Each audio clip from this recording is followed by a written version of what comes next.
বিষ্ণু বললেন, তোমাদের মধ্যে যদি কেউ রাত্রিবেলা একবার সূরাতুত তাকাসুর তেলাওয়াত করে বিছানায় ঘুমোতে যাও, আমল নামায় 1000 আয়াত তেলাওয়াতের সওয়াব দিয়ে দিবে কে? চিৎকার করে আল্লাহু আকবার। একবার রাতে পড়বেন 1000 কোরআনের আয়াত তেলাওয়াতের সওয়াব আমল নামায় চলে যাবে। পড়েন আলহামদুলিল্লাহ। আত-তাকাসুর মানে সম্পদ নিয়ে, প্রাচুর্যতা নিয়ে, অর্থ নিয়ে বাড়াবাড়ি করা, গর্ব করা, অহংকার করা।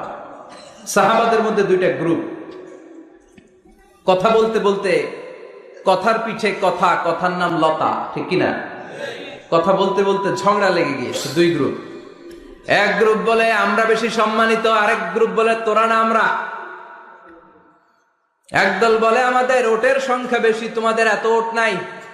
আরেক দল বলে আমাদের ছাগলের সংখ্যা বেশি, তোমাদের এত ছাগল নাই। আরেক দল বলে